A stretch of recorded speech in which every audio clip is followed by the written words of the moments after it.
जय हिंद प्यारे साथियों, मैं अमित वर्मा स्वागत करता हूं अपने YouTube channel sure success classes में। जैसा कि अपने लोग एक सीरीज पढ़ रहे हैं यूपी पुलिस कांस्टेबल के लिए 10 दिन में 10 प्रैक्टिस सेट, जिसका आज अपने लोग तीसरा सेट देखने के लिए जा रहे हैं। और तीसरे सेट का पहला प्रश्न आपकी स्क्रीन पर लग के आ रहा है। और देखिएगा भाई मेरे, अगर आपको पिछली 2 वीडियोज मेरी पसंद आई हो तो आप जुड़े रहिए और छात्रों को जोड़ने का प्रयास रखिएगा। मेरे ख्याल से बहुत लाभ मिलने वाला है इस सीरीज से। पहला प्रश्न आपकी स्क्रीन पर देख लेके आ रहा है, एक बार देखिएगा, इसे लगाइएगा। देखें प्यारे साथियों, अगर ये सीरीज जो मैं करा रहा हूँ अगर ये अच्छी लग रही हो आपको तो एक बार कमेंट बॉक्स में जरूर बता दें कि हाँ अच्छी लग रही है भैया। अगर अच्छी लग रही तो इससे मुझे एनर्जी मिलेगी, और एनर्जी मिलेगी तो मैं और अच्छे से और प्रैक्टिस अच्छे से कराऊंगा भाई। और हो सकता है कि और कॉन्सेप्ट उसके साथ साथ अटैच करता रहूं। अगर आपको ये मेरी प्रैक्टिस अच्छी लग रही है, ये 10 दिन में 10 प्रैक्टिस सेट अगर पसंद आ रहे हो लाइक तो इसे लाइक जरूर करें, और कमेंट बॉक्स में जरूर लिख दें। एक बार कमेंट में बता दें कि हाँ कुछ गलतियां अगर हो रही तो वो भी बता दें भाई मेरे। अगर नहीं हो रही तो आप एक बार कमेंट जरूर करें। जितने भी छात्र मेरे देख रहे हैं भाई मेरे, वो तो कमेंट करें ही करें, जिससे कि मुझे भी ऊर्जा मिलेगी उनसे, और आगे आपके लिए हमेशा अवेलेबल रहूँगा भाई। कोई भी एग्जाम रहेगा उससे पहले इसी तरीके से किसी भी एग्जाम का प्रैक्टिस सेट होगा, मैं सॉल्व हमेशा करता रहूँगा। आप फिक्र ना करें, बिल्कुल भी फिक्र ना करें। अब आपके लिए 24 घंटा अवेलेबल रहूँगा मेरे भाई, ठीक है। आप प्रश्न लगाएं तब तक। प्रश्न लिया है, संख्याओं 1 से लेके 100 तक का परस्पर गुणा किया जाता है तो गुणनफल के दाईं ओर अंत में शून्यों की संख्या।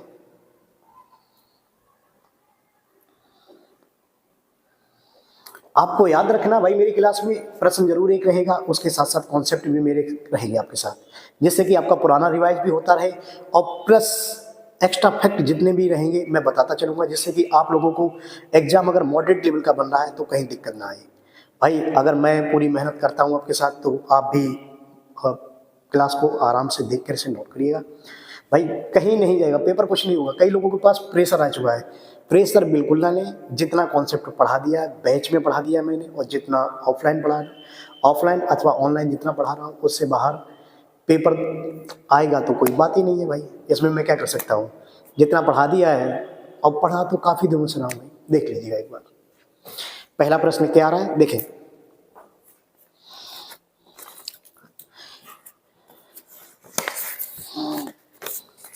प्रश्न क्या आ रहा है, 1 से लेके 100 तक की संख्याओं को आपस में गुणा किया जाए तो अंत में दाईं ओर कितना शून्य। देखें 1 से लेके 1 2 3 4 और कहां तक आपको जाना है, 100 तक। कहां तक जाना है आपको, 100 तक। संख्याओं को आपस में गुणा करने पर अंत में दाईं ओर का पूछा गया, दाईं ओर लेफ्ट मतलब, ठीक। देखो करते कितना है, दाईं ओर का बोला जाए जहां तक जाए केवल इतना करते हैं। देखो अच्छा, सबसे पहली बात कि शून्य आता कब है। शून्य तब आता है जब 5 का किसी संख्या में सम संख्या में गुणा होता है। 5 का किसी सम संख्या में गुणा होने पर आपके पास शून्य आता है, चाहे वो 2 हो, चाहे 4 हो, चाहे 6 हो, 8 हो, ठीक। या शून्य का शून्य। तो अपने लोग इतना कॉन्सेप्ट रहेगा, लास्ट जहां तक बोला गया उसे 5 से डिवाइड करके देख लो। जहां तक बोला गया है उसे 5 से डिवाइड करके देख लो, ठीक। 5 से डिवाइड करने के बाद यहाँ कितनी बार जाएगा डिवाइड होने के बाद, 20 बार। कितनी बार जाएगा, 20 बार, ठीक। अब 20 बार गया, एक बार फिर 20 को 5 से डिवाइड देंगे। अब कितनी बार जाएगा, 4 बार जाएगा। कितनी बार जाएगा, 4 बार, ठीक। अब फिर से 4 इधर लिखें या ना लिखें, इधर 4 लिखें अथवा ना लिखें, नहीं लिखना पड़ेगा। देखो 5 से तब तक भाग देखते हैं। 5 का पहले 100 में भाग दिया, 20 बार गया। फिर 20 को, फिर ये जो भी भागफल आता है, जो भी भागफल ये आता है, इसे उठाकर इधर रखते हैं। फिर से भाग देते हैं एक बार, 5 से भाग देंगे। 5 से कितनी बार जाएगा, 4 बार। अगर इधर वाली संख्या 5 से छोटी आ जाती है तो बस वहीं तक उसे सॉल्व कर लेते हैं। टोटली शून्य कितने आएंगे, 20 और 4 24, इन्हें जोड़ देंगे और टोटली शून्य कितने आ जाएंगे, 24। फिर से समझे भाई मेरे, फिर से समझे।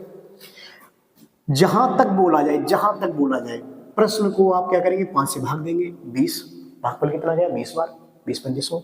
फिर 20 को उठाया इधर, 5 से फिर से भाग दिया, कितनी बार गया भागफल, 4 बार गया। अगर इधर की संख्या छोटी हो जा रही है 5 से छोटी हो जा रही है तो बस यहीं तक जाएंगे और आपका आंसर आ जाएगा 20 और 4 24। जैसे कि अगर मैं सिंपल सा एक प्रश्न और यहाँ पे लिख दूं, 1 से लेके 200 तक संख्याओं को आपस में गुणा करने पर दाईं ओर कितने शून्य आएंगे, ठीक। दाईं ओर कितने शून्य, तो क्या सिंपल सा रहेगा, 5 से भाग देंगे। 5 कहाँ तक जा रहे हैं अपने लोग, 20 तक, तो 5 चौके 20, 5 चौके 20, कितनी बार गए 40 बार। अब 40 लिखेंगे, फिर 5 से भाग देंगे, 5 अट्ठे 40, कितनी बार गया 8 बार गया, ठीक 8 बार गया। अब ये 8 में भाग देंगे अथवा नहीं देंगे 5 का, भाई 8 बड़ा है 5 से तो एक बार और इसमें भाग देंगे, एक बार और भाग देंगे, 8 में 5 का भाग देंगे तो 5 एकम 5, हमें पूरे भाग से मतलब नहीं है, कितनी बार जा रहा है, एक बार जा रहा है, कितनी बार जा रहा है, एक बार। तो आपका सिंपल सा आंसर आएगा, आंसर कितना आ जाएगा टोटली, देखो 8 में 5 का भाग जाएगा, कम से कम कितनी बार जाएगा, एक बार। तो 40, 8 48, 48 और 1 49, तो इसका आंसर कितना आ जाएगा 49।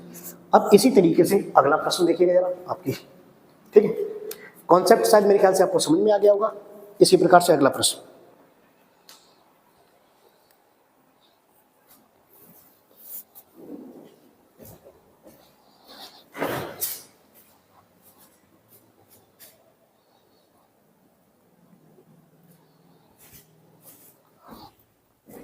देखिए भाई अगला प्रश्न आपकी स्क्रीन पे लिखे आ रहा है, देखिए ऐसे, x 1/4 काम 6 दिन में करता है, y शेष काम को 12 दिन में करता है, तो x और y मिलकर काम को कितने समय में पूरा करेंगे।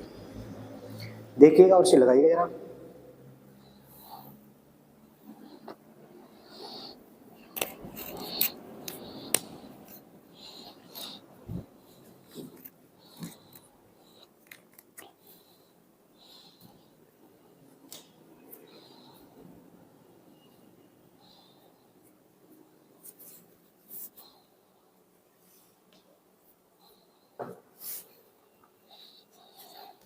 देखिए प्रश्न दे रहा है आपका पास, x 1/4 काम 6 दिन में कर रहा है, तो देखिए लिखेंगे कैसे, x 1/4 काम 6 दिन में कर रहा है और y शेष काम, अच्छा y शेष काम बोल रहा है, कितना काम, शेष काम। अच्छा भाई मेरे 4 टोटल काम था, एक हो चुका, 4 में से एक काम अगर हो चुका तो शेष काम बचा कितना, 3/4, शेष काम कितना बचा भाई मेरे 3/4। फिर से समझिए, x 1/4 भाग 6 दिन में कर रहा है, y शेष काम, भैया मेरे 4 में से एक अगर निपट गयो तो बचो कितना, 3/4 काम, 3/4 काम y कितने दिन में कर रहा है, 12 दिन में, 12 दिन में, ठीक। तो x 6 चौके 24, y इससे ये कैंसिल आउट हो जाएगा, 3 चौके 12, y कितने दिन में करेगा, 4 चौके 16, सिंपल सा लासा लेंगे, लासा कितना आ जाएगा 48, 48, लासा कितना आ जाएगा 48, ये आपका रहेगा टोटल वर्क, ये क्या रहेगा टोटल वर्क, ठीक, टोटल वर्क कितना 48। अब प्रश्न कह रहा है टोटल काम को x और y मिलकर, x प्लस y मिलकर टोटल काम को, टोटल काम है 48। अच्छा अपने लोगों ने कैपेसिटी तो निकाली नहीं, कैपेसिटी निकाल ले पहले, 24 दूनी 48 और 16 तियां 48, देखो 24 दूनी 48, 16 तियां 48। अब प्रश्न कहा है x और y मिलकर टोटल काम, टोटल काम 48, दोनों लोगों की कैपेसिटी, दोनों लोगों की कैपेसिटी कितनी है, 3 और 2 5, 3 और 2 5, तो आपका सिंपल सा आंसर रहेगा 5 9 45, 45 कितना शेष बचा 3, 9 सही 3/5 आंसर, ठीक। बिल्कुल सिंपल प्रश्न था, टाइम एंड वर्क का बिल्कुल सिंपल था, इसलिए आराम से हो गया, लगा लीजिएगा जरा इसे।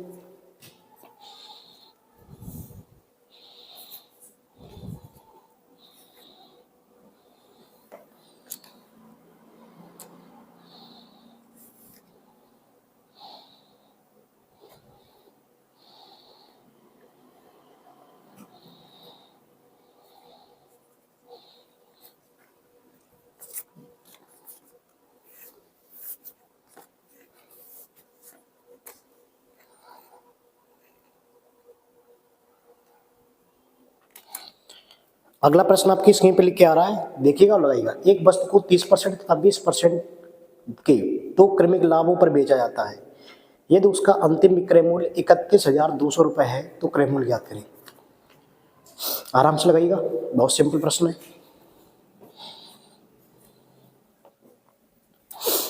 30% और 20% के लाभों के पर बेचा जाता है, अंतिम विक्रय मूल्य 31,200, अंतिम विक्रय मूल्य दिया है 31,200 रुपये, बस तसल्ली से देखना है भाई मेरे, आराम से लगाना है।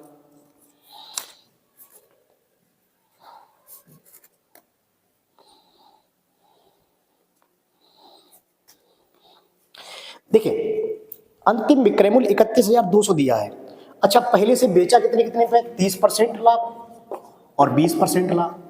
तो कल मैंने आप सभी छात्रों को बताया था, कल वाले सेट में लाभ ही लाभ है, तो इसका दो का फार्मूला क्या होता है, A plus B plus A B बटे 100, A plus B plus A B बटे 100, या फिर ऐसे लगा ले, या फिर फ्रैक्शन से लगा ले, या फिर 30% लाभ तो 130, और 130 का 20% हो जाएगा, 13 दूनी 26, टोटल 26 जोड़ देंगे 156 हो जाएगा, ठीक। या फिर ऐसे लगा ले, नहीं तो अपने लोग कॉन्सेप्ट भी साथ में सीख लेंगे।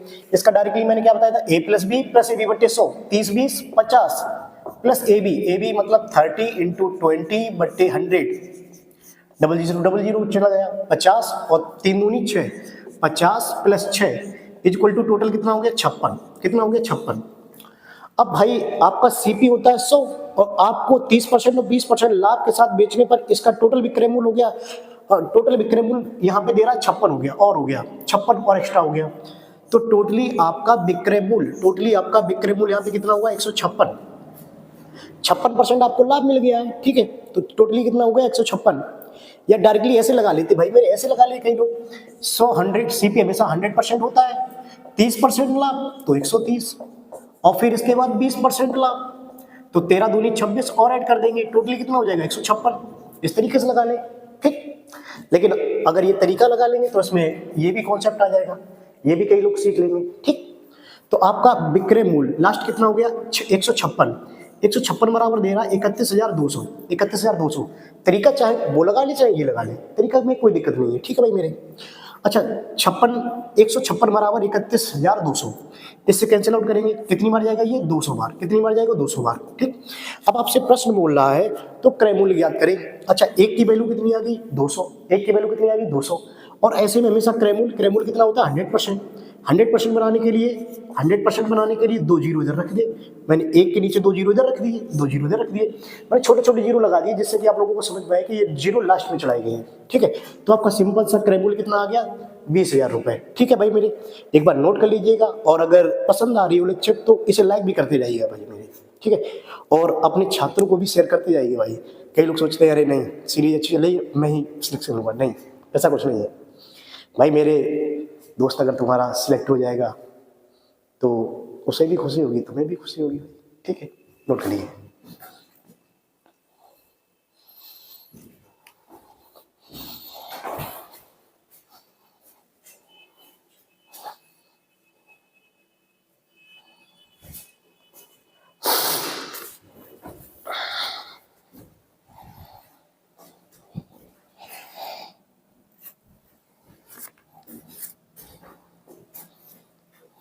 देखें अगला प्रश्न आपकी स्क्रीन पे लिख के आ रहा है, दिया है 366 रुपए को ए बी तथा सी में इस प्रकार विभाजित किया जाता है ताकि ए को बी तथा सी को मिलाकर मिलने वाली राशि के 1/2 के बराबर तथा बी को ए तथा सी को मिलाकर मिलने वाली राशि के 2/3 के बराबर राशि मिले तो ए का भाग।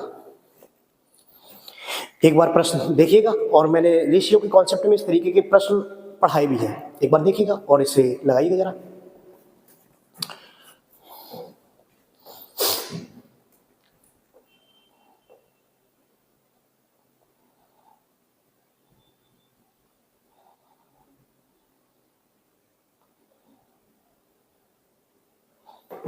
देखो भाई मेरे लिखना आना चाहिए रुपए 366, कितने रुपए 366, ठीक।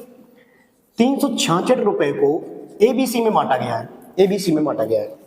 प्रश्न कह रहा है ए को बी तथा सी के संयुक्त भाग का 1/2 मिला है।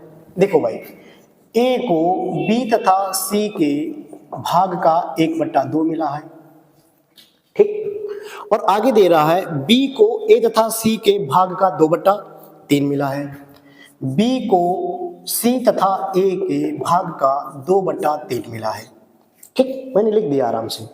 अब यहां देखें जरा, अच्छा ए बी सी तीनों लोग हैं तो यहाँ पे total value A B C की कितनी है 3, कितनी है भाई मेरे 3, और यहाँ भी ए बी सी यहाँ भी तीनों लोग हैं, इनकी वैल्यू यहाँ कितनी है 5, इनकी वैल्यू कितनी है 5, ठीक। देखो भाई मेरे ए बी सी 1/2 तो टोटल वैल्यू यहाँ मिल रही है 3, और A B C total value यहाँ भी ए बी सी है और टोटल वैल्यू यहाँ कितनी है 5, तो दोनों जगह राशि अलग अलग है, तो पहले से दोनों जगह समान करें। समान करने के लिए क्या करेंगे, सिंपल सा इसका लासा लेंगे, लासा कितना आ जाएगा 15, कितना आ जाएगा 15, तो 3 का कितनी बार जाएगा 5 बार, 3 का 5 बार, 5 का कितनी बार 3 बार, 5 या 15, 5 या 15, ठीक। अब अपने लोग सिंपल सा लिखेंगे, सिंपल सा क्या लिखेंगे, ए, यहाँ बी और सी को कितनी अलग अलग धनराशि मिली, ठीक, चेक करेंगे। अच्छा, 3 पंजे 15, 5 बार गया तो ए को राशि मिलने वाली यहाँ कितनी हो गई, 5 एकम 5, 5 एकम 5, ठीक। अब बी का देखेंगे, 5 तिया 15, 5 तिया 15, तो बी को राशि मिलने वाली कितनी हुई, 3 दूनी 6, 3 दूनी 6, ठीक है भाई मेरे, सही चल रहा है कि नहीं चल रहा है, बता देना भाई मुझे, सही चल रहा है कि नहीं चल रहा है मेरे। इधर 6 5 11 और टोटल धन राशि 15, तो सी को मिलने वाली राशि कितनी है भाई मेरे, 4, कितनी है भाई मेरे, 4। देखिए फिर से सुनिए, 5 6 5 11, 11 4 15, ठीक। अब प्रश्न आपको दे रहा था टोटल धनराशि दी है 366 रुपए, कितनी, 366 है, कितनी है, 366 रुपए। तो ए को मिलने वाली राशि देखिए, तो टोटल राशि दी है 15, तो 15 बराबर कितना दिया, 366, 15 बराबर कितना, 366, टोटल कितनी थी 15 राशि, 15 बराबर 366, ठीक, 15 बराबर 366। आपको हिस्सा पूछा गया ए का हिस्सा, किसका हिस्सा पूछा गया, ए का, तो ए के पास कितनी राशि है भाई मेरे, 5, तो 5 बराबर कैसे निकालेंगे, 366 बटे 15 इंटू 5, तो 5 से 3 बार, 3 एकम 3, 3 दूनी 6, 3 दूनी 6, तो आपको ए को मिलने वाली राशि कितनी निकल आएगी, 122, 122। भाई मेरे देखें, था कुछ नहीं, यहाँ ए बी सी का रेशियो दिया था, यहाँ भी ए बी सी का दिया था रेशियो, बस दोनों जगह क्या था कि ए बी सी यहाँ पे 3 था और यहाँ पे 5 था, तो मैंने पहले रेशियो समान कर लिया इन दोनों को। रेशियो समान करने के लिए लासा लेना पड़ता है, कितना आ गया, 15, तो 3 पंजे 15, 5 एकम 5, ए को राशि 5 मिल गई, 5 तिया 15, 3 दूनी 6, बी को राशि कितनी मिल गई, 6 मिल गई, तो 6 5 11, 6 5 11 और 4 15, टोटली राशि 15 होने के लिए सी के पास कितनी बच जाएगी, 4, ठीक। अब टोटली 15 बराबर दिया 366, आपको प्रश्न पूछा गया था ए की राशि, ए की राशि है 5, 366 बटे 15 इंटू 5, 5 तिया 15, 3 एकम 3, 3 दूनी 6, 3 दूनी 6, आंसर सिंपल सा आपके सामने लिखा है 122, नोट कर लीजिएगा भाई मेरे।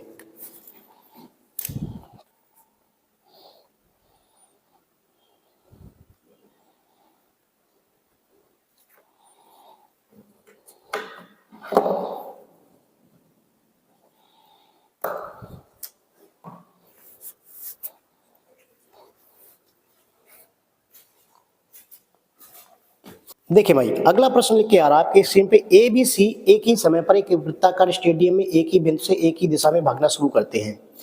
ए एक चक्कर 252 सेकंड में पूरा करता है, बी 308 सेकंड में और सी 198 सेकंड में, तो आरंभिक बिंदु पर कितने समय बाद फिर मिलेंगे। देखिए भाई मेरे, मैंने ऐसे कई सारे प्रश्न ऑफलाइन बैच में पढ़ाए हैं, ऑनलाइन बैच में नहीं पढ़ाया है। ऑफलाइन में मैंने हमेशा बताया कि वृत्ताकार मार्ग पर अगर चक्कर लगाता है कोई इंसान, वृत्ताकार कितने समय बाद मिलेंगे, तो वहां पे क्या निकालते हैं, लासा, जो डिजिट दिए हैं आपके पास कितने कितने, 252, 308 और 198, क्या निकालने पड़ेगा इनका, लासा बस सिंपल सा निकाल लीजिए, उसको मैच करा देंगे, ठीक। लगाइएगा भाई मेरे, कुछ नहीं करना है, लासा निकालना है, लासा बस।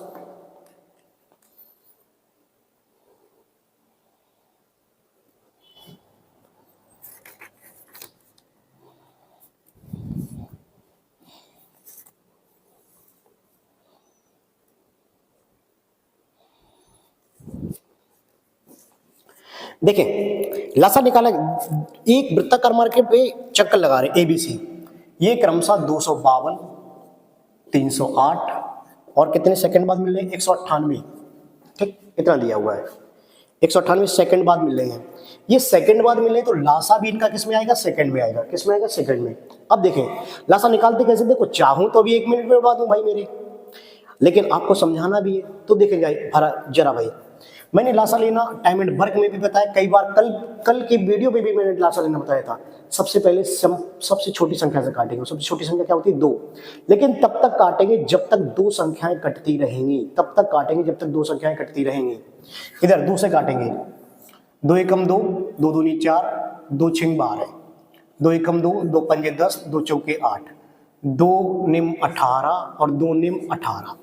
अब फिर से 2 से काटेंगे क्योंकि ये 2 से एक बार और कट रहा है, 2 छिंग 12, 2 तियां 6, 2 सत्ते 14, 2 सत्ते 14 है, 99 नहीं कटेगा, ऐसे छोड़ दीजिएगा, ठीक है। अब ये 3 से कटेगा, कम से कम 3 से कटने के लिए 2 संख्याएं होनी चाहिए, और 3 से कटने वाली 2 संख्याएं, एक 63 है और एक 99 है, 3 से काट दीजिएगा, 3 दूनी 6, 3 एकम 3, फिर 7 नहीं कटेगा, छोड़ देगा, 3 तिया 9, 3 तिया 9, फिर से 3 से कटेगा, काट दीजिएगा, 3 सत्ते 21, 7 7, 3 एकम 3, 3 एकम 3, अब ये किससे कटेगा, 7 से कटेगा, 7 एकम 7, 7 एकम 7, 7 एकम 7, 11। ठीक, अब सिंपल सा ये 11 बचा, 11 से कट जाएगा, तो आपका लासा सिंपल सा आ जाएगा, इधर साइड को लासा, लासा लिखेंगे, देखें लासा कितना आ जाएगा, 2 2 2 गुणा 2 गुणा 3 गुणा 3 इंटू 7 इंटू 11। ठीक, क्लियर भाई मेरे, क्लियर।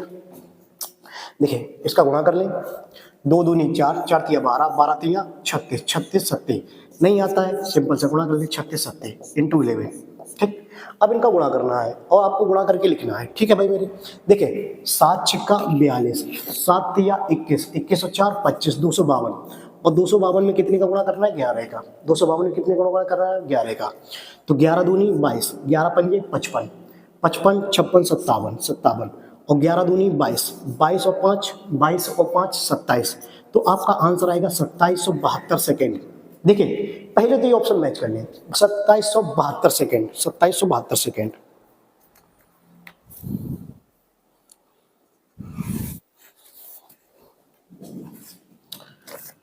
अब यहां समझिए जरा, अब आपको 2772 सेकेंड कई ऑप्शन में तो दिया नहीं है, और ऑप्शन बड़ा अच्छे हैं मैच करने लायक। देखें क्या ऑप्शन में क्या मैच करने लायक है, अच्छा लास्ट में यहाँ कितना सेकेंड है, 2 सेकेंड, और आपके ऑप्शन में भी केवल एक ही ऐसा ऑप्शन है जिसमें लिखा है 2 सेकेंड, लास्ट में, लास्ट वाला 2 सेकेंड, वहां पे लिखा है 12 सेकेंड। ठीक है, अगर नहीं आ रहा है तो कोई टेंशन नहीं है, ऐसे करेंगे।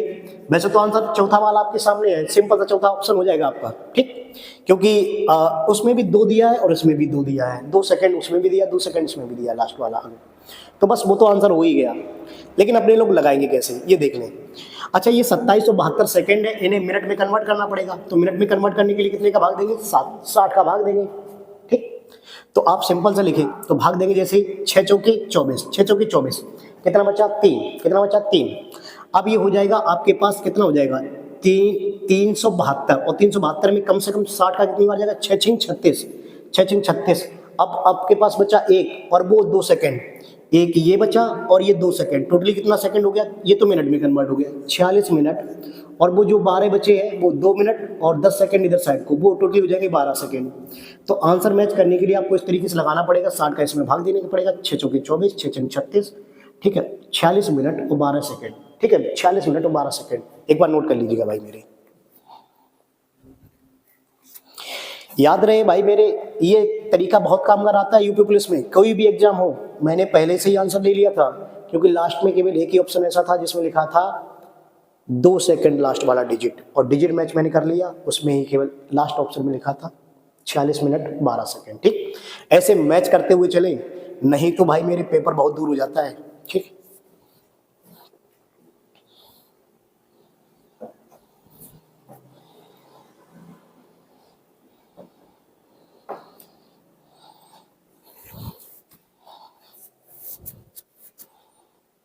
देखें अगला प्रश्न आपकी स्क्रीन पे लिख के आ रहा है, 3 सेंटीमीटर व्यास वाली लोहे की गोलाकार गेंद को पिघलाकर 3 गोलाकार गेंदें बनाई जाती हैं। इनमें से 2 गेंदों का व्यास क्रमशः 1.5 सेंटीमीटर व 2 सेंटीमीटर है। तीसरी गेंद का व्यास ज्ञात करें।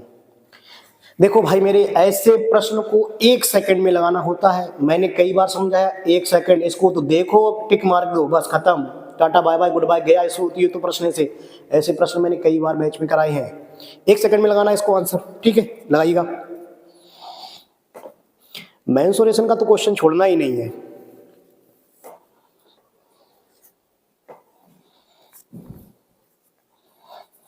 लगाएं, 1 ही सेकंड में लगाना है कि नहीं, 1 सेकंड में आ गया। ठीक है, बाद बाकी 3 सेंटीमीटर व्यास दिया है। देखें इसका रूल क्या रहता है, इसका रूल देखें, 3 सेंटीमीटर व्यास है, किसी भी गोलाकार गेंद है उसका व्यास दिया है 3 सेंटीमीटर, 3 सेंटीमीटर, और इसे पिघलाकर छोटी छोटी गेंदें बनाई गई हैं, छोटी छोटी। ठीक है, छोटी छोटी 3 गोलाकार गेंदें बनाई गई हैं, और उनका व्यास दे रहा है, उन सभी का व्यास दे रहा है कितना कितना है, एक का 1.5 है, एक का 2 है, एक का 1.5 सेंटीमीटर, एक का 2 सेंटीमीटर। तो सिंपल सी बात है भाई मेरे, देखो मैंने हमेशा बताया, मैंने हमेशा क्या बताया है कि अगर बड़ी गेंद को पिघलाकर छोटी छोटी किसी की भी आकृति दी जाती है, तो इनमें केवल ये चेक कर लो अंतर कितने का पड़ रहा है। इसमें 1.5, ये 2, तो 2 हो रहा है, देखो 1.5 2, कितने का अंतर, आधा का, कितने का अंतर, आधा का। तो इसका भी व्यास कितना हो जाएगा भाई मेरे, 2.5 सेंटीमीटर। बस सिंपल, आंसर खत्म गया भाई, 2.5 सेंटीमीटर। कितना सेंटीमीटर, 2.5 सेंटीमीटर। लेकिन अब कई लोग कहेंगे भाई प्रॉपर्ली तरीका दिखाएं। देखो प्रॉपर्ली तरीका इसलिए नहीं बता सकता हूं, मैं अभी भाई यूपी पुलिस के सेट सॉल्व करा रहा हूं, और जहां तक मेरे छात्रों को जहां तक मुझसे लाभ मिल सकता है वहां तक मैं उन्हें लाभ दिलाने की कोशिश कर रहा हूं, मैंने भी बताया हमेशा। लेकिन हाँ, इतना जरूर कर सकते हैं, देखो सबसे पहले इतना लिख सकते हैं, गोले का आयतन। इसका रिवीजन करते चले, गोले का आयतन। गोले का आयतन क्या होता है, गोले का आयतन होता है, ये गोला है, गोले का आयतन क्या होता है, 4/3 पाई आर क्यूब। गोले का आयतन कितना होता है, 4/3 पाई आर क्यूब। ठीक, इसका दूसरा प्रश्न, संपूर्ण पृष्ठ, गोले का संपूर्ण पृष्ठ, इसको भी रिवीजन कर लें एक बार। संपूर्ण पृष्ठ होता है 4 pi R square, 4 pi R square. कितना होगा, 4 पाई आर स्क्वायर। एक बात फिर से याद रहे, देखो चाहे तो बड़ी गेंद को पिघलाकर अगर छोटी छोटी गेंदें बनाई जाती हैं, तो केवल इतना ध्यान देना कि उनमें अंतर कितने का है, कितने का अंतर है वो केवल देखना है आप, ठीक है। और इसके बाद चाहे वो गोला में हो, चाहे वो वर्ग में हो, ठीक है। कई चीजें ऐसी कई जगह आती है मैच होके, तो आप सिंपल सा देखेंगे कितने का अंतर है, आधे का। तो इसमें आगे तो आप बढ़ा देंगे, आंसर कितना आ जाएगा, 2.5 सेंटीमीटर व्यास दिया था, तो व्यास से मतलब त्रिज्या दी होती तो त्रिज्या से मतलब, ठीक। लेकिन अगर लगाना चाहें तो ऐसे देखो, बड़े गोले को पिघलाया तो 4/3 पाई आर क्यूब। टाइम बचाने का प्रयास करेंगे बस, और कुछ नहीं। ये बड़ी गेंद की त्रिज्या आर मान ली, ठीक। छोटी गेंद की 4/3 पाई, ये छोटी गेंद की व्यास दिया है, देखो व्यास दिया हो चाहे त्रिज्या दी हो, हमें उससे कोई मतलब नहीं है। उन्होंने व्यास दिया तो हम व्यास लिख देंगे। देखो डायरेक्टली इसका कितना दिया है, 1.5, तो 1.5 का क्यूब, प्लस इसका दिया है 2, तो 2 का क्यूब। अरे भैया मेरे नहीं करना है भाई मेरे, बट्टे दो मत करो, जो आंसर है वो व्यास ही पूछोगे तो ऐसे निकले हो। बट्टे दो करियो, कहा हमारा लेथन और ज्यादा, यहाँ बट्टे दो करियो तो 0.75 है ये, जो निकाला गया बिल्कुल सामने ऐसे सेम टू सेम रखनी है। ऊपर तरीका बताइए, चूंकि कुछ करने ना है। इसमें छोटी वाली की त्रिज्या क्या मान लो, आर क्यूब, और यहाँ बड़ी वाली की त्रिज्या दी है 4/3, इसकी आर कितनी दी है, 3 सेंटीमीटर। कितनी दी है, 3 सेंटीमीटर। 4/3 पाई आर क्यूब कितना दिया, 3 का क्यूब, ठीक। तो 4/3 सब में कॉमन ले ले, तो 4/3 से 4/3 पाई इधर कैंसिल आउट होगा, 3 3 होती है 27 बराबर। यहाँ इसे सॉल्व कर लेना, और फिर भी आर का मान इतना ही निकल के आएगा जितना मैंने यहाँ बता दिया है, जितना मैंने ऊपर बता दिया आर का मान। इससे ना आगे आएगा ना पीछे आएगा, केवल कॉन्सेप्ट समझे बस। जितना बता रहा हूँ उतना समझने का प्रयास करें। सॉल्व तो तुम घर में बैठ के कर ही लियो भाई मेरे, हकीकत बात जाए, सॉल्व कर ही लियो, ठीक है।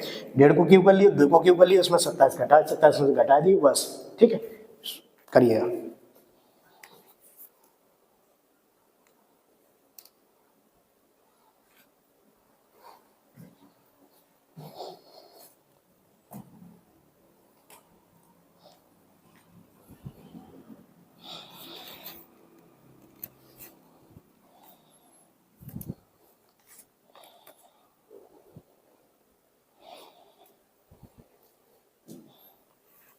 देखिए भाई, अगला प्रश्न आपकी स्क्रीन पे लिख के आ रहा है, देखिएगा। दे रहा है प्रश्न, एक व्यक्ति 6 घंटे में 285 किलोमीटर दूरी तय करता है। वह पहला भाग बस द्वारा 40 किलोमीटर प्रति घंटे से, और दूसरा भाग 55 किलोमीटर प्रति घंटे से रेलगाड़ी से।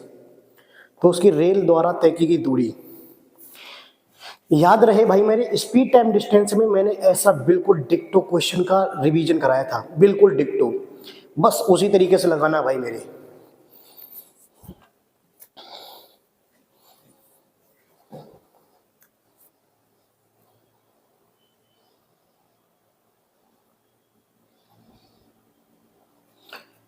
ऐसे क्वेश्चन के लिए मैंने आपको एक एलिगेशन मेथड बताया था। मैंने कहा था यहां से आप डायरेक्टली 3 क्वेश्चन के आंसर देंगे, एक ही सवाल में 3 क्वेश्चन के आंसर लगाएं। जरा एक बार देखें और उसके बाद देखता हूं फिर मैं। एक व्यक्ति 6 घंटे में 285 किलोमीटर,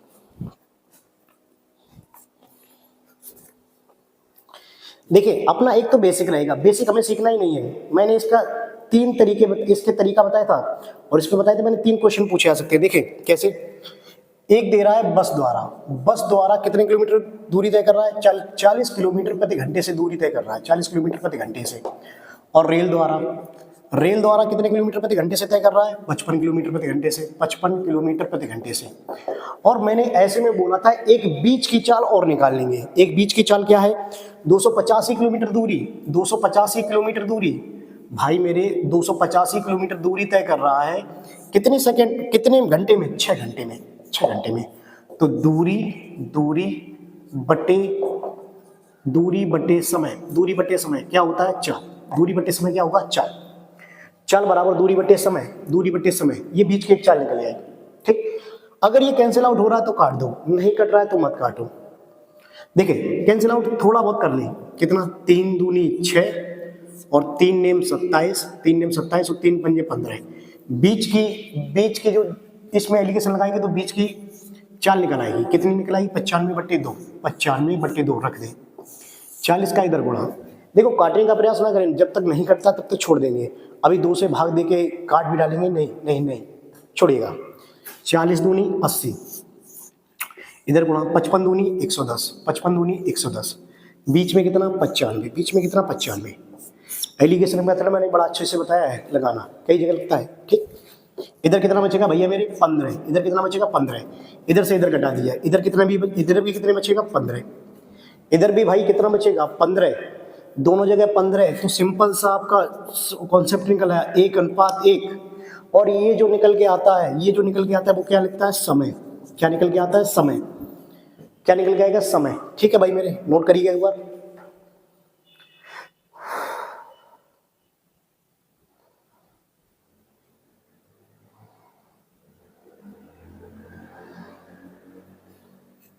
देखिए यहां पर जो निकल के आता है वो निकल के आता है समय। अच्छा समय यहां दिया कितना है, 1:1, 1:1 का मतलब 2, टोटल वैल्यू 2, और लेकिन यहां समय दिया कितना था, टोटली 6 घंटे। तो 6 घंटे यानी कि 2 बराबर, क्योंकि टोटल समय हो गया 2, 2 बराबर 6, 1 बराबर जो यात्रा करेगा, 1 बराबर कितना समय तक, 3 समय तक। तो बस भी आपकी 3 घंटे तक यात्रा करेगी और रेल भी आपकी 3 घंटे तक यात्रा करेगी, 3 घंटे तक। अब प्रश्न आपसे सिंपल सा पूछा है, रेल कितनी दूरी तय की रेल ने। अब भैया मेरे रेल 3 घंटे तक यात्रा तय की और रेल की चाल है कितनी, 55 किलोमीटर प्रति घंटा। मैंने कहा था यहाँ पे प्रश्न 3 बनते हैं। नंबर 1, बस द्वारा तय की गई दूरी, बस ने 3 किलोमीटर पर 3 घंटे तक दौड़ा। रेल द्वारा दूरी, रेल भी 3 घंटे तक दौड़ी। तो आप जो भी लिखना चाहें वो आपके सामने लिखा होगा। बस द्वारा, तो बस 3 घंटे तक दौड़ी, 3 घंटे तक, उसकी चाल कितनी थी, 40 किलोमीटर प्रति घंटे। तो 3 चौके 12, उसने दूरी कितनी तय की होगी, 120 किलोमीटर। ठीक, और रेल की बात करें, रेल भी 3 घंटे दौड़ी। रेल कितने किलोमीटर प्रति घंटे से दौड़ी, 55 किलोमीटर प्रति घंटे से। 3 पंजे 15, 3 पंजे 15 और 1 16। रेल कितनी दूरी तय की होगी, 165 किलोमीटर। दोनों सवालों के आंसर आपके सामने रखे हुए हैं सारे के सारे। ठीक है, नोट कर लीजिएगा यहाँ। और प्रश्न यहाँ पे समय भी पूछ सकता था कि इन्होंने कितने समय तक दूरी, कितने समय तक दौड़े। एक तो ये तरीका होता है, एक बेसिक तरीका, एक होता है ऑप्शन वाला मेथड, जो चाहे वो लगा लें। ऑप्शन वाला तो तुरंत सिंपल हो जाता है, लेकिन उसमें देखना पड़ेगा भाई मेरे। ठीक है भाई मेरे, ऑप्शन में फिर चारों ऑप्शन आपको मैच करने पड़ेंगे। यहां से आपके तीनों प्रश्न के आंसर कि भाई रेल ने कितने समय तक दूरी तय की, 3 घंटा तक। और बस ने भी 3 घंटा तक। ये जो पहले निकल के आता है, ये याद रखना, क्या निकल के आता है, हमेशा समय। इसे समय को समान करना पड़ता है, बस और कुछ नहीं है। और 3 प्रश्नों के आंसर खट्ट से मिलेंगे आपको। ठीक है, नोट कर लीजिएगा भाई मेरे।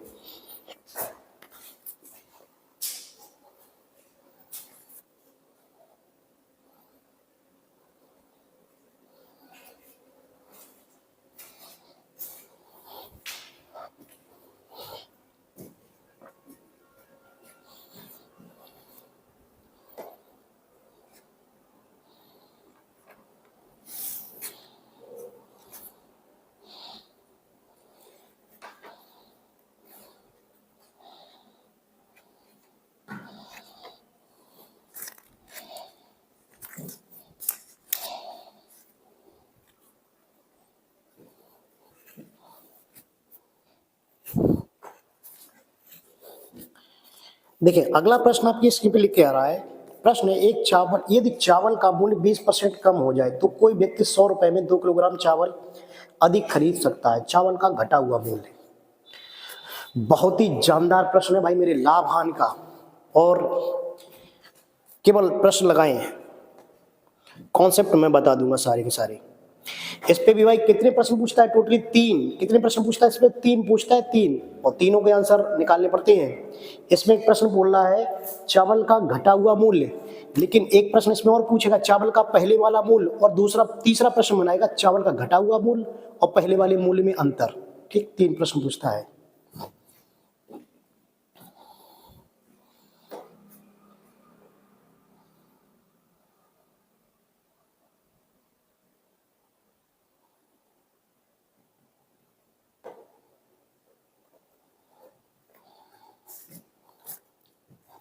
चलिए देखते हैं भाई मेरे कैसे लगाएंगे। देखिए प्रश्न बोला है चावल का घटा हुआ मूल्य। देखो इसका मतलब क्या है, चावल का घटा मूल्य पूछे, चावल का घटा मूल्य, घटा मूल्य, ठीक, या फिर यहां बोलेगा वर्तमान मूल्य, वर्तमान, ठीक।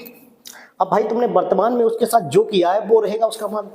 अगर आपने घटाया तो घटा हुआ मूल्य, और बढ़ाया तो बढ़ा हुआ मूल्य।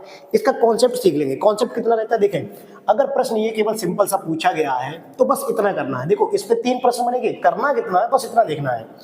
प्रतिशत, प्रतिशत कमी हो या वृद्धि हो, प्रतिशत कमी हो या वृद्धि हो, ऐसे प्रतिशत कमी हो या वृद्धि हो, कमी अथवा वृद्धि, बटे 100, बटे 100 इंटू रुपए बटे मात्रा, इंटू मात्रा, और मात्रा रहेगी केजी में। मात्रा किस में रहेगी? केजी में। बस इस प्रश्न का, इस तरीके के सारे प्रश्नों का निचोड़ रहता है ये। प्रतिशत कमी हो या वृद्धि हो बटे 100 इंटू रुपए बटे मात्रा, मात्रा किस में रहेगी? केजी में। अब प्रश्न दे रहा है 20% कमी। देखो 20% कमी की है, बटे कितना करना है? 100, और रुपया कितना आपके पास दिया है? 100 रुपए। 100 रुपए में 2 किलोग्राम चावल अधिक खरीद सकता है, 2 किलोग्राम। तो प्रश्न पूछा सिंपल से चावल का घटा हुआ मूल्य याद करें। तो 100 से 100 कैंसिल आउट, 2 से कितनी बार? 10 बार, 2 से 10, तो आपके पास चावल का घटा हुआ मूल्य कितना आ जाएगा? 10 रुपए। कितने रुपए आ जाएगा? 10 रुपए, सिंपल सा, बस।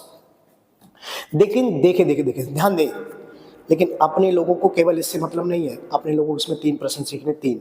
देखो भाई मेरे, अगर प्रश्न कभी भी पूछता है वर्तमान मूल्य या घटा मूल्य, देखो घटा होगा तो घटा मूल्य और बढ़ाया होगा तो बड़ा मूल्य, बस यही पूछ सकता है।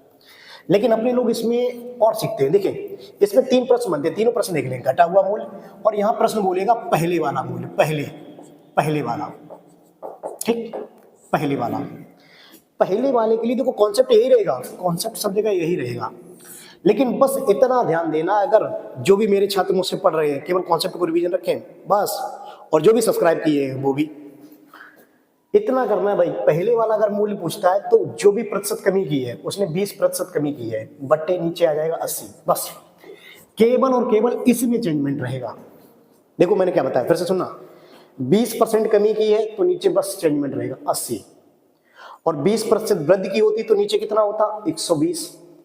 लेकिन ये कब के लिए वैलिड होगा? पहले के लिए, पहले वाला मूल्य निकालने के लिए।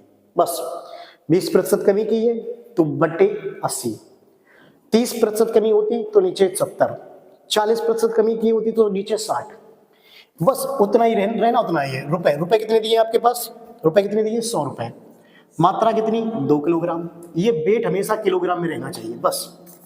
और चेक कर ले, 20 से कितनी बार कटेगा? 4 बार, 20 चौके 80, 4 से कितनी बार कटेगा? 25 बार, 4 से कटेगा 25 बार, और 25/2, 25/2 का मतलब 12.5 रुपए।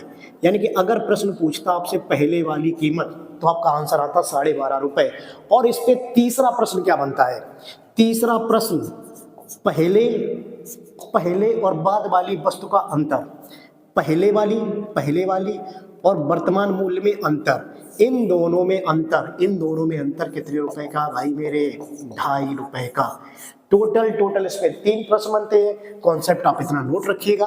देखो भाई मेरे, तरीका याद रखिएगा, बाद बाकी तो सब होता रहेगा। और ये 1-2 साल से ट्रेंडिंग में भी प्रश्न आ रहा है भाई मेरे, ठीक, नोट कर लीजिएगा ऐसे। केवल आपको इतना ध्यान देना है, अगर घटा हुआ मूल्य या वर्तमान मूल्य पूछा गया तो केवल इतना लगाना है। बाद बाकी अगर पहले वाला मूल्य पूछा गया तो बस नीचे चेंजमेंट होगा और कुछ नहीं, ठीक है, नोट कर लीजिएगा।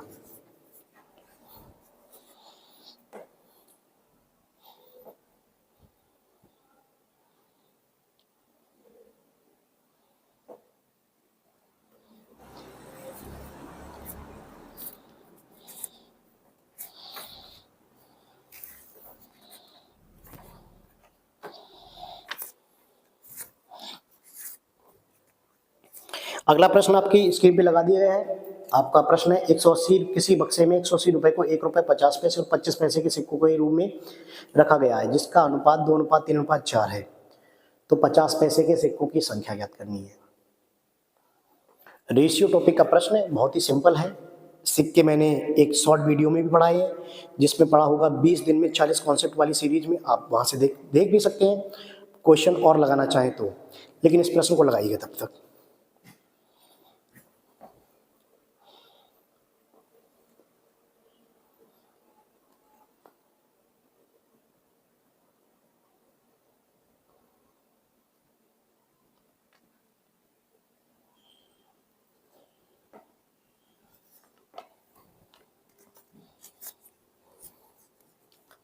देखिए प्रश्न दिया हुआ है 180 रुपए, 180 रुपए दिए हुए हैं और ये वैल्यू है 1 रुपए 50 पैसे और 25 पैसे।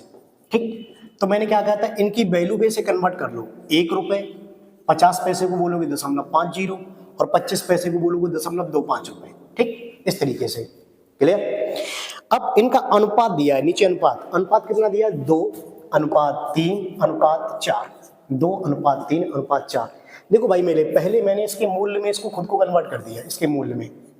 ये तो इनका मूल्य है और इनका रेशियो दिया हुआ है। रेशियो कितना, 2:3:4। ठीक, तो सिंपल सा इनकी वैल्यू निकालनी है रुपए में। 1 रुपए के 2 सिक्के हैं तो 2 एकम 2, 50 पैसे 0.5 के 3 सिक्के हैं, 0.5 के 3 तो 5×3=15, 5×3=15 1.5, और 0.25 के 4 सिक्के 4 हैं तो 25×4 100, कितना आ जाएगा 1, कितना आ जाएगा 1। अब सिंपल सा टोटल वैल्यू देखेंगे इसकी, 2 1 3 3 और 1 4, तो 4.5 बराबर कितना है 180। देखें जोड़ देंगे सिंपल सा, 2 1 3 3 और 1 4, 4 और 0.5 4.5, 4.5 बराबर 180। तो आप सिंपल सा पॉइंट हटाएंगे, 0 बढ़ाएंगे। ठीक, तो 5 नेम 45 या 9 से काट दें, 9 पंजे 45 और 9 दूनी 18, 9 दूनी 18, 5 से सिंपल कर देंगे, 5 चौके 20, यानी कि एक की वैल्यू जो निकल के आई वो कितने की निकल के आई है, 40 की। एक की वैल्यू किसके निकल के आएगी, 40 की। और आपसे प्रश्न पूछ रहा है 50 पैसे के सिक्कों की संख्या।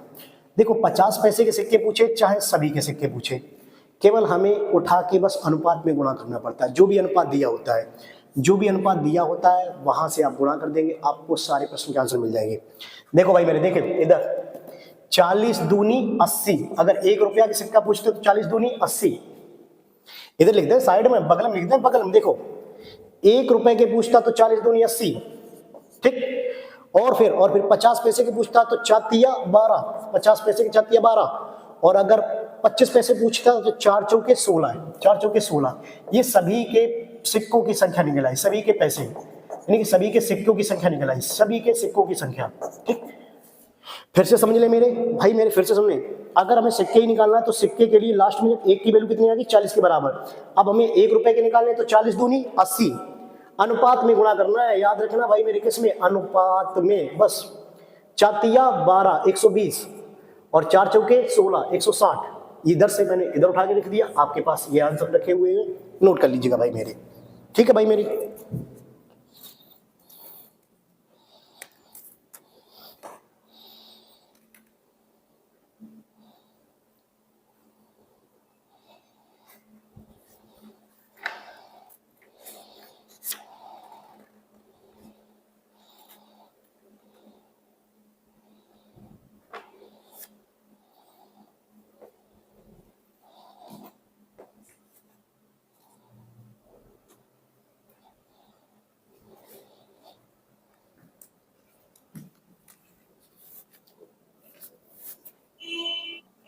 देखिए अगला प्रश्न आपकी स्क्रीन पे लिख के आ रहा है, एक घड़ी का अंकित मूल्य 1000 रुपए है। एक फुटकर विक्रेता उसे 2 क्रमिक बट्टों पर 810 में खरीदता है, जिनमें से एक 10% है तो दूसरा अपठनीय है। दूसरी बट्टी की दर ज्ञात करें।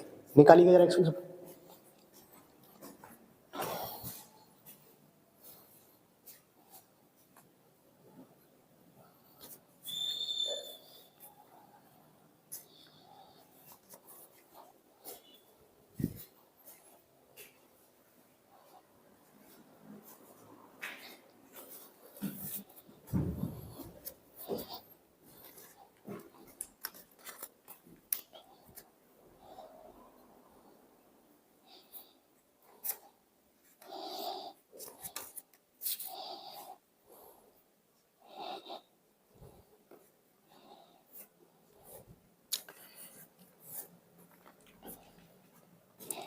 चलें देखते हैं प्रश्न।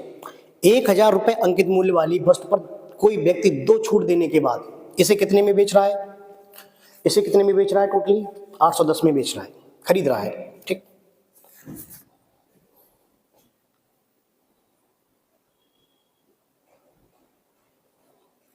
देखिए भाई मेरे प्रश्न दे रहा है 1000 रुपए की अंकित मूल्य की हुई वस्तु है, फुटकर विक्रेता उसे 10% और एक अज्ञात छूट पर खरीद रहा है। इस पे भी टोटली कितने प्रश्न आते हैं आपके पास? 3। अब कई सारे लोग ये कहेंगे यार ये जब भी आते बोल देते इस पे 3 प्रश्न, इस पे 4 प्रश्न। अरे भाई मुझे टाइप पता है ना, इसलिए मुझे पता है, और जो छात्र मुझसे पढ़ रहे हैं उन्हें भी शायद पता होगा। इस पे टोटली कितने प्रश्न आते हैं? 3। एक आता अज्ञात बट्टा, दूसरा आता अंकित मूल्य से विक्रय मूल्य निकालना, तीसरा आता विक्रय मूल्य से अंकित मूल्य निकालना। देखें जरा कैसे। 1000 रुपए अंकित मूल्य है, अंकित मूल्य कितना है? 1000। एक व्यक्ति इस पे 10% और x% की छूट देने के बाद इसे कितने में खरीद रहा है? 810 रुपए में खरीद रहा है, 810 रुपए में खरीद रहा है। और प्रश्न बोला है अज्ञात जो दूसरी बट्टा दिया है, दूसरा जो x% का बट्टा दिया है वो निकालिए क्या। अब देखो मैं एकदम सिंपल से एकदम डायरेक्टली बता दे रहा हूं यहां से, लेकिन अपने लोग तीनों तरीके देखेंगे बाद में स्टार मार के। ठीक है, स्टार मार के देखेंगे भाई मेरे, मौज करिएगा। एग्जाम तो वैसे भी निकल जाएगा, जिन्होंने मेहनत से पढ़ाई की है उनका तो एग्जाम वैसे भी निकलेगा, लेकिन जिन्होंने मेहनत से पढ़ाई नहीं की है अथवा आप समझ सकते हैं उनका क्या होगा भाई मेरे, मैं बोलना नहीं चाहूँगा लेकिन समझ सकते हैं। देखो 1000 का अगर 10% अगर छूट दे दी भाई, 1000 पर अगर 10% छूट दे दी तो कितना घटाएंगे? 100, और 100 घटाएंगे तो यहाँ वैल्यू कितनी आ जाएगी? 900। कितनी आ जाएगी? 900। ठीक भाई 1000 का 10% आएगा 100 जैसे ही घटाएंगे तो यहाँ कितना बचेगी वैल्यू? 900। और 900 की चीज अगर 810 में बेच दी, अब भाई सिंपल हो गया, 900 रुपए की चीज अगर 810 में बेच दी तो आपको छूट किसने कितने की दी है? 90 की छूट। ये छूट दी किससे? इसने है 900 से। परसेंटेज पूछा है, गुणा कितना करेंगे? 100। ठीक, 2 जीरो से 2 जीरो सिंपल सा, 9 से कितनी बार कट जाएगा? 10 बार। तो दूसरी छूट भी आपके पास कितनी परसेंटेज की रहेगी? 10% की रहेगी। ठीक, बड़ा सिंपल था, लेकिन मैं बोल रहा था कि इस पे 3 क्वेश्चन लिखेंगे। 3 क्वेश्चन कैसे आएंगे जरा इसे नोट करिएगा, उसके बाद बता रहा हूँ।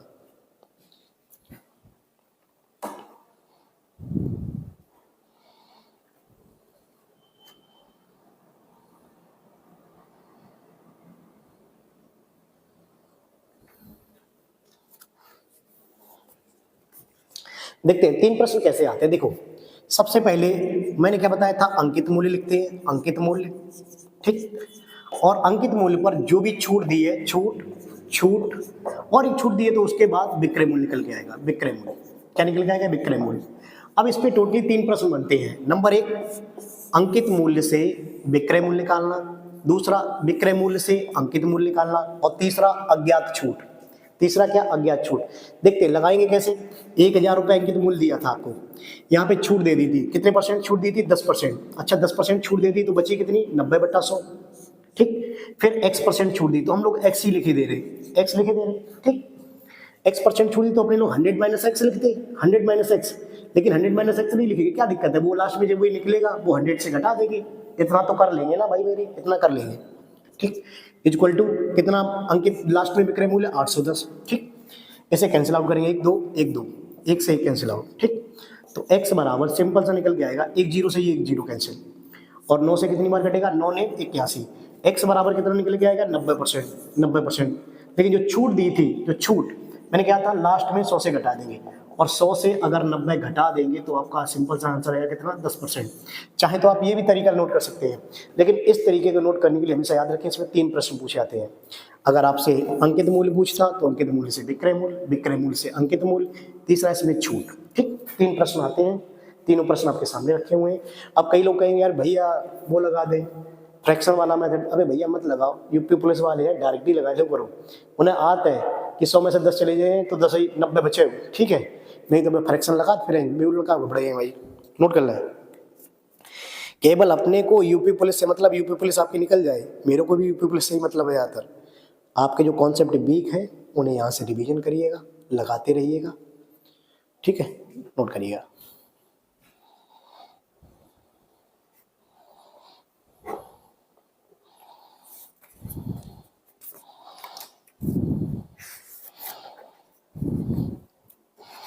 अगला प्रश्न आपकी स्क्रीन पे लिख के आ रहा है, साझा का है, x y z एक व्यवसाय में क्रमशः 27,000, 81,000 और 72,000 रुपये लगाकर व्यापार शुरू करते हैं।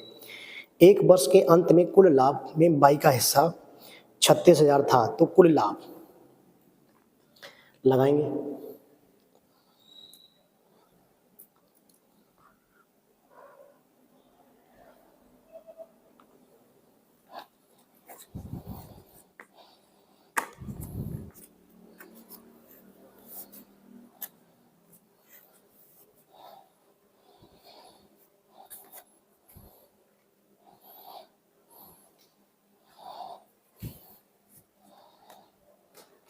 देखेंगे भाई मेरे एक्स बाई जेड। देखो पहली बात तो साझा है क्या, देखो प्रॉफिट। देखें सबसे पहले समझें, investment into time equal to साझा में होता profit. Investment into time equal to profit. Investment मतलब जितने भी रुपए लेके कोई भी आए, निवेश, जो भी निवेश, निवेश गुणा समय, निवेश गुणा समय इक्वल टू लाभ, इक्वल टू क्या रहेगा, लाभ।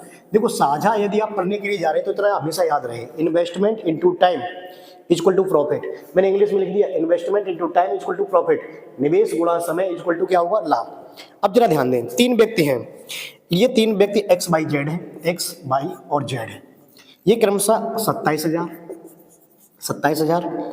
81,000, 81,000 और 72,000 रुपए लेकर निवेश किया है। कितने हजार, 72,000 रुपए लेकर निवेश किया है। अब इनका जो निवेश है वो वर्ष का है, एक वर्ष। अच्छा भाई ये तो हो गया इन्वेस्टमेंट। और हम समय और देख लें, समय सभी का कितना है, एक वर्ष। Investment into time equal to क्या हो जाएगा, profit. Investment into time equal to profit, investment into time equal to profit रहता है। ठीक, क्लियर। अब जरा ध्यान देंगे, ये भाई कैंसिल आउट हो रहे हैं, ऊपर ही कैंसिल आउट हो रहे थे तीनों, तो 3 बिंदु ऊपर से काट दी। ठीक, ये और देखें, और कैंसिल आउट होगा, 9 तिया 27, 9 नेम 81 और 9 ठे 72। ठीक, ये भी कैंसिल आउट हो गया।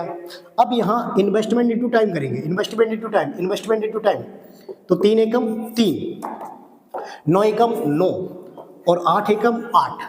ये तो इनका प्रॉफिट का अनुपात हुआ भाई मेरे, ये हुआ इनके प्रॉफिट का अनुपात। अब प्रश्न कह रहा है बाई का लाभ 36,000 रुपए है, तो बाई को भाई लाभ है कितनो, 9 बराबर बाई को लाभ है 9 बराबर 36,000, तो एक बराबर कितना, एक बराबर 4,000, एक बराबर कितना, 4,000। और आपसे प्रश्न बोल रहा है सिंपल सा, सभी का तो सभी का कितना, 9 3 12, 12 8 20। देखिए फिर से सुनिए, 9 3 12, 12 8 20, तो सभी का है 20 और सभी का है 20, तो 20 बराबर आराम से 4,000 का गुणा कर देंगे भाई मेरे, सभी का लाभ निकल आएगा 20 चौके 80। आंसर आ जाएगा 1 2 3 4, 1 2 3 4। ठीक, 2 चौके 8, सभी का लाभ कितना निकल आएगा, 80,000 रुपए। ठीक भाई मेरे, नोट कर ले, केवल कॉन्सेप्ट इतना याद रखना, investment into time equal to profit रहता है। ठीक, बस इतना लगाना है। देखो साझा के अपने लोग और अच्छे प्रश्न करेंगे, देख ठीक है, आगे चल के मिलते रहेंगे प्रैक्टिस सेट में। ठीक है, नोट करिए ऐसे।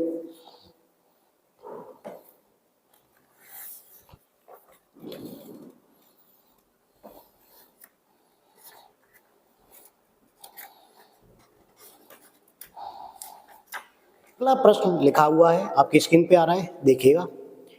प्रश्न लिया है, एक किसी निश्चित राशि का साधारण ब्याज उस राशि का 16/25 है, यदि दर और समय एक समान हो तो ब्याज की दर ज्ञात करें।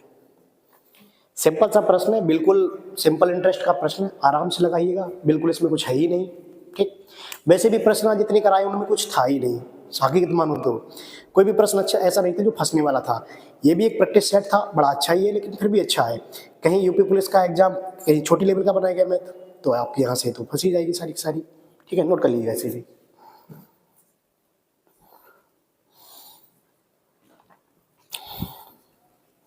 लगाएं एक बार।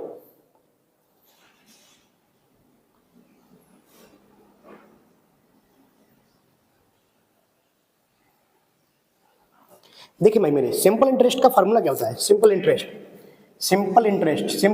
ऐसा ही बराबर पी आर टी बटे क्या है 100, पी आर टी बटे 100। ये तो सिंपल सा कॉन्सेप्ट होता है, पी आर टी बटे 100। लेकिन प्रश्न में एक कंडीशन दे रहा है, दर और समय आपस में कैसे हैं, बराबर है। दर और समय कैसे आपस में बराबर है, ठीक, कोई दिक्कत नहीं है, कर देंगे। और दिया है ब्याज उस राशि का, प्रश्न आगे भी दे रहा है, साधारण ब्याज उस राशि का। देखो ब्याज, ब्याज उस राशि का, उस राशि का, उस राशि का कितना दिया है, 16/25, 16/25, ठीक। अच्छा ब्याज दिया उस राशि का, तो यहाँ भाई मेरे ब्याज है कितना, 16 रुपए, और राशि आपकी है कितनी, 25 रुपए, यानी कि पी आपका है 25 रुपए और ब्याज ऐसा ही बराबर कितना है, 16 रुपए। बस सिंपल सा कॉन्सेप्ट में लगा देंगे, ब्याज बराबर, ब्याज मतलब 16 बराबर, 16 बराबर मूलधन गुणा दर गुणा समय बटे 100, मूलधन कितना है 25, दर आपको दी नहीं है, जबकि दर और समय आपस में कैसे है, बराबर, तो दर को भी आर लिख दो और समय को भी क्या लिख दो, आर लिख दो भाई मेरे, ठीक। क्योंकि प्रश्न आपसे कह रहा है दर ज्ञात करने के लिए, प्रश्न आपसे क्या कह रहा है, दर ही पूछा गया, हाँ ठीक, दर पूछा गया, तो मैंने क्या किया, दर को आर तो लिख ही दिया, समय को भी क्या लिख दिया, आर लिख दिया, क्योंकि दोनों आपस में बराबर है भाई मेरे, बराबर है, ठीक। बट्टे कितना करेंगे, 100, बट्टे कितना 100, तो सिंपल सा काट देंगे, 25 चौके 100, तो आर स्क्वायर बराबर 16 चौके 64, आर स्क्वायर बराबर 16 चौके 64, तो आर आपका सिंपल सा आएगा क्या परसेंट भैया मेरे, 8%, जे लो भाई मेरे, जे 8%, ठीक भाई मेरे, बिल्कुल सिंपल प्रश्न था, नोट कर लीजिएगा।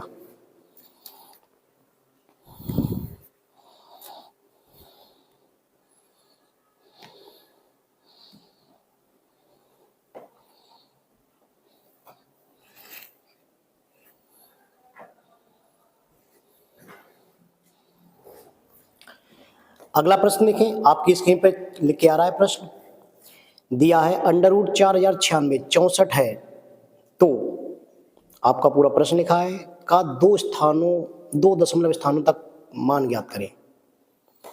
बहुत ही सही प्रश्न है, अच्छा भी है।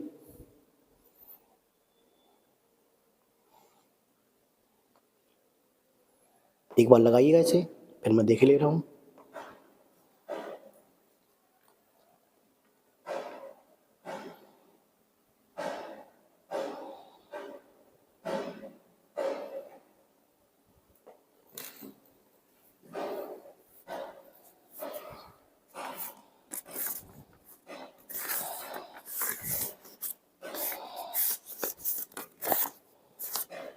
देखो प्रश्न क्या कह रहा है, 4096 जो वैल्यू दी है वो 64 की दी है, तो आपसे प्रश्न कह रहा है 40.96 प्लस 0.4096 प्लस 0.004096 प्लस, ठीक, 0.00004096, इसकी वैल्यू बतानी है। देखिए अब सबसे पहली बात इसको समझिए जरा, देखो अंडर रूट का मतलब होता है कि दो अंकों से एक दशमलव बाहर आएगा।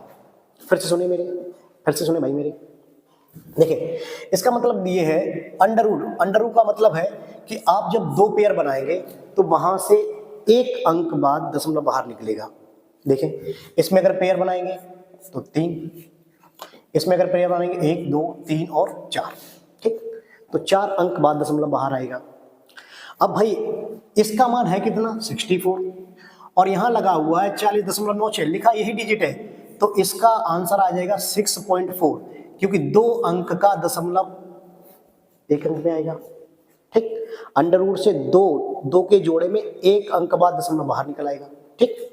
यहां पे अगर चेक करेंगे तो इसे क्या लिखेंगे, 0.64, 2 अंक बाद दशमलव, 4 है तो 2 अंक बाद दशमलव, यहाँ कितने हैं, 6 हैं तो दशमलव 0, इसका 0, ये कितना 64 प्लस इसका कितना आ जाएगा 0.00, 2 अंक बाद 2 अंक से एक दशमलव, यहाँ कितना 4096 का दिया है, ये कितना है 64, कितना है 64, ठीक। अब बिल्कुल इसे सिंपल सा उठा के जोड़ लेंगे। अच्छा जोड़ लेंगे तो पहले दशमलव लगा दें, ठीक, और दशमलव के कितने स्थानों तक है, 4 स्थानों तक है, तो लिख लेंगे बाकायदा आराम से, तो अपने लोग जोड़ लेंगे, देखो आराम से जोड़ लेंगे, कैसे, हटा दें इसे, 6.4, अगला दिया है 0.64, अगला दिया है 0.64, अगला दिया है 0.064, ठीक। देखो भाई मेरे सिंपल सा जोड़ लेंगे, प्रश्न सिंपल, इसका मतलब ये नहीं कि जोड़े ही ना, हो जाएगा। अरे नहीं भैया मेरे यूपी पुलिस वाले कई छात्र आते हैं ऑफलाइन में हमारे, मैंने देखा है, जोड़ नहीं पाते भाई मेरे, तो इसका भी जोड़ दे आराम से। 4 6 4 10, 6 4 10, 10 और 1 11, 6 4 10, 10 और 1 11, ठीक। यहाँ कितना आ जाएगा 7, तो आंसर आएगा 7.1104। लेकिन प्रश्न आपसे बोल रहा है 2 स्थानों तक सॉल्व करना, 2 स्थानों तक, तो 2 स्थानों का मतलब हमें केवल यहाँ तक सॉल्व करना था। तो आपका सिंपल सा आंसर आएगा 7.11, 7.11। नोट कर लीजिएगा भाई मेरे एक बार।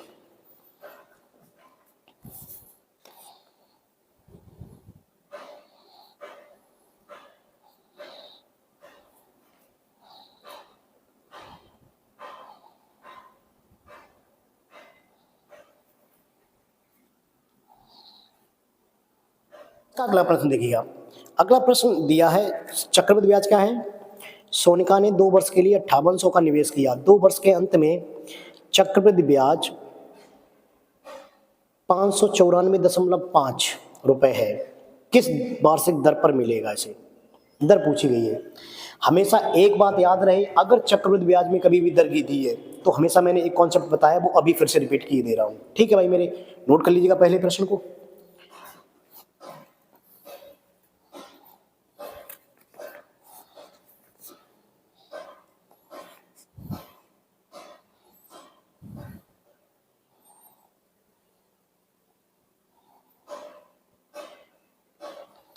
देखिए, सानिका ने 2 वर्ष के लिए कितने का निवेश किया? 5800 रुपए का, 5800 रुपए का निवेश किया, ठीक। और 2 वर्ष में, कितने वर्ष में? 2 वर्ष में उसे कितना ब्याज मिला आपके पास? 594.5 रुपए ब्याज मिला। देखिए, हमें इससे मतलब ही नहीं ब्याज कितना मिला, हमने अपने कॉन्सेप्ट में हमेशा बताते हैं इससे मतलब नहीं, हमें ये पता चल जाए कि कितनी हो जाएगी। हो जाएगी मतलब मिश्र धन कितना हो जाएगा, हमें इससे मतलब है। मिश्र धन जिसे बोलते हैं ए, मिश्र धन क्या बोलते हैं? ए। सबसे पहले सिंपल सी बात, 5800 रुपए, ब्याज कितना मिला? 594.5, ठीक। तो अपना कॉन्सेप्ट रहेगा कितना, हमें दर निकालने के लिए चक्रवृद्धि ब्याज में जब कभी भी इस तरीके से दर पूछी जाएगी, मूलधन दिया होगा और ब्याज दिया होगा, या फिर मूलधन दिया होगा मिश्र धन दिया होगा, हमें दर हमेशा इस तरीके से निकालनी। देखें, 5800 रुपए थे, 5800 रुपए थे, 2 वर्ष में, 2 वर्ष में कितने हो गए? 594.5 ब्याज मिल गया। तो सिंपल सा है, होए कितने गए? हो कितने गए? 5। इसमें जोड़ दें भाई, 58 में इतने जोड़ दें, 1 सेकेंड, इसमें जोड़ लें, इसमें जोड़ लें 0.5 4 9 0 9 हो जाएगा। अच्छा, 5 जोड़ेंगे 8 में, 8 5 13 हो जाएंगे, और ये 5 था, ये कितने हो जाएगा? 6। हमें केवल इससे मतलब रहेगा कितने हो जाएंगे। इससे मतलब क्या है? देखें भाई मेरे, हमें केवल मिश्र धन से मतलब है, क्योंकि 5800 की राशि 2 वर्ष में इतनी हो गई, और नहीं तो ऑप्शन दिया है तो ऑप्शन से लगा लें, ठीक। अब हमें याद क्या रखना, देखें, अगर 2 वर्ष है, 2 वर्ष है तो ये किसी ना किसी का वर्गमूल बनेगा जाके, वर्गमूल बनेगा जाके। 3 वर्ष है तो कड़ी घात 3 बनेगा जाके, और ये 4 वर्ष है तो कड़ी घात 4 बनेगा जाके। बस इतना याद रखना है। और चाहे तो सिंपल उससे भी निकाल सकते हैं, ऑप्शन से भी निकाल सकते हैं। ऑप्शन आपके बहुत बेहतरीन दिए हुए हैं, ठीक। ऑप्शन में आपके पास दिया हुआ है, कितना दिया? 5 4 6 8। बगैर देखे ही ये तो लग गया भाई मेरे, पहली बात तो बगैर देखे ही लग गया। कैसे लग गया? कैसे लग गया बगैर देखे, मैं बाद में बताऊंगा, ठीक। अभी रुक जाओ, इधर देख लो पहले। 5800 रुपए, अगर इधर पॉइंट हटाओ, इधर 0 बढ़ा लो, तो ये 2 वर्ष दिए हैं तो क्या बन जाएगा? वर्गमूल बन जाएगा। क्या बन जाएगा? वर्गमूल बन जाएगा, ठीक।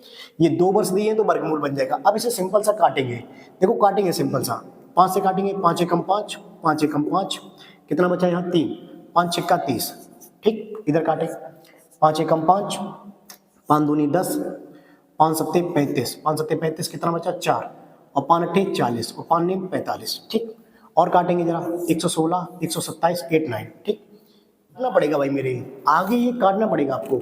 और ये अगर मैं काट के लिखे दे रहा हूँ, ये कटेगा 29 से, 29 से कितनी बार कटेगा? 4, 29 चौके 116, 29 चौके कितना होगा? 116, और ये कटेगा 29 चौके फिर 4 बार, ये कटेगा 441 बार। ये कितनी बार कटेगा? 441 बार। देखिए, कभी कभार इसमें दिक्कत आ जाती है कि कट नहीं पाता है लड़कों पे, ठीक है, तो काटना पड़ेगा आपको, ध्यान देना पड़ेगा।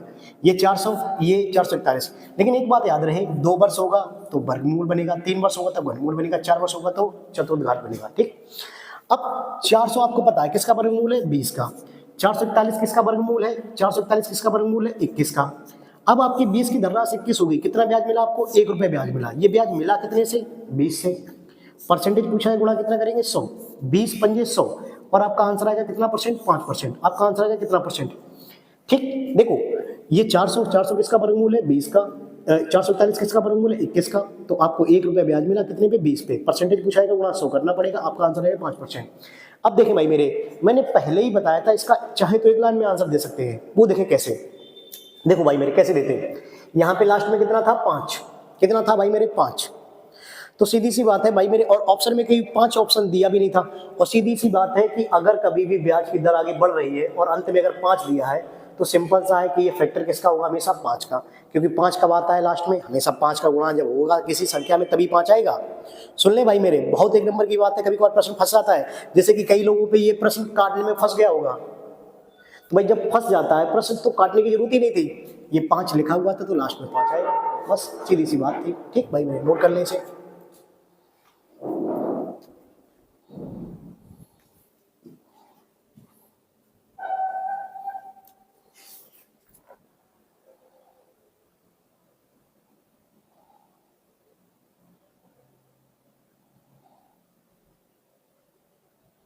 देखिए एक और प्रश्न आपकी स्क्रीन पे लिख के आ रहा है, देखिएगा इसे। 25 प्रेक्षणों का औसत 13 है, बाद में पता चली कि एक प्रेक्षण को 73 की बजाय 48 के रूप में शामिल कर लिया गया, तो नया औसत लगाएं जरा इसे।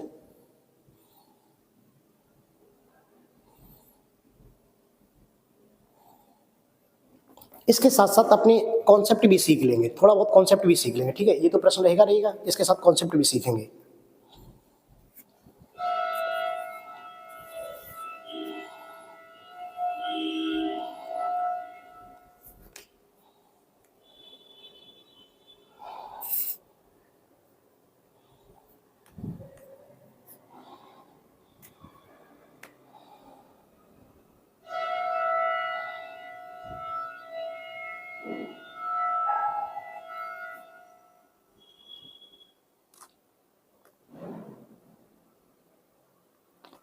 देखिए प्रश्न दे रहा है 25 प्रेक्षणों का औसत 13 है, तो प्रेक्षण कितने हैं, 25, प्रेक्षण कितने, 25, इनका औसत कितना है, 13, औसत कितना है, 13। अब जरा ध्यान देंगे, करना कितना पड़ेगा। देखो एक प्रेक्षण है 73 की बजाय 48 पढ़ लिया गया। अच्छा प्रेक्षण था कितना, 73, सही संख्या कितनी थी, 73, और गलती से पढ़ कितना लिया, 48 आपने पढ़ लिया, कितना पढ़ लिया गलती से, 48, ठीक। तो जरा ध्यान देंगे करना कितना पड़ता है, इतना ध्यान देंगे। एक प्रेक्षण था 73 और गलती से आपने 48 पढ़ लिया, ठीक। अब यहाँ चेक करेंगे इन दोनों में कितने का डिफरेंस है। इस ऐसे कई संख्या लिख के आ सकती हैं, सही संख्या भी लिख के आ सकती है 2-3, ऐसी गलती भी लिख के आ सकती है 2-3, लेकिन कुछ नहीं करना, हमें ये देखना है सही संख्या कितनी है और गलती आपने कितनी कर दी है, ठीक। तो 13 में से 8 गया, कितना बचेगा, 5। यहाँ कितना बचा, 6, 6 में से 5 गया, 6 में से 4 गया, कितना बचेगा, 2। अब ये सही संख्या निकल गया या गलती निकल गया है, ये निकल गया ये सही संख्या, और सही संख्या को कुल संख्या से डिवाइड करके देख लेंगे। सही संख्या को कुल संख्याएं कितनी है, कितनी भाई मेरे, 25 ही हैं, प्रेक्षण भी 25 है, तो 25 से ये कैंसिल कितनी बार कटेगा, एक बार। अगर ये सही संख्या थी तो टोटल औसत में जुड़ जाएगा, अगर ये सही संख्या थी तो टोटल औसत में जुड़ जाएगा, और ये गलती अगर ये गलती होती तो औसत में ये क्या हो जाता, घट जाता। अगर सही है तो जुड़ेगा, और अगर गलती है तो लिख लेंगे, गलती होती तो घट जाएगा, सही है तो जुड़ेगा, और गलती है तो घटेगा। तो 13 और 1 कितना आंसर आ जाएगा, 14। 13 और 1 कितना आंसर आ जाएगा, 14, ठीक भाई मेरे। गलती है तो घटाना पड़ेगा, लेकिन यहाँ डिवाइड कितने से करना पड़ेगा, टोटल कुल संख्याओं से, ठीक। नोट कर लीजिएगा एक बार भाई मेरे।